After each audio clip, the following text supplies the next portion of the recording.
तर नमस्कार मित्रांनो, स्वागत आहे आपल्या साव्या ब्लॉगमध्ये. आज आपण जाणार आहे खारोडा म्हसोबा देवाचं दर्शन घ्यायला.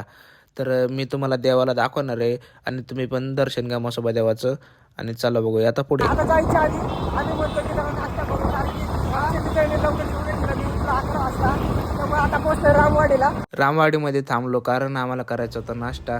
मग त्यानंतर आम्ही बसलो नाश्त्यासाठी आणि नाश्त्याला वेळ लागणार होता, म्हणून तोपर्यंत पोरं थोडं एन्जॉय करत होते, मस्ती करत होते.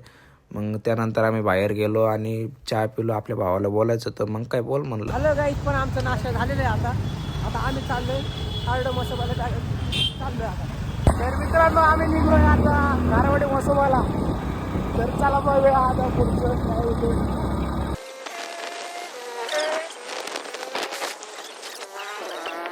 आता आलोय मंदिरवाशी, इकडे मागं मंदिर आहे आणि गाडी पार्किंग लावली आम्ही.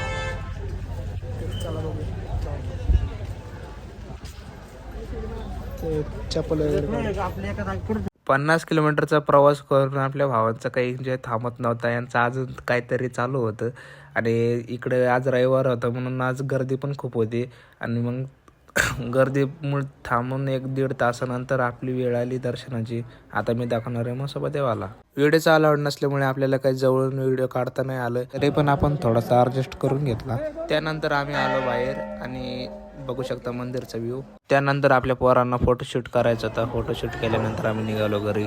तर धन्यवाद मित्रांनो, आता आपला ब्लॉग संपलेला आहे. तर भेटूया पुढच्या ब्लॉगमध्ये. ब्लॉग आवडला असेल तर फॉलो नक्की करा.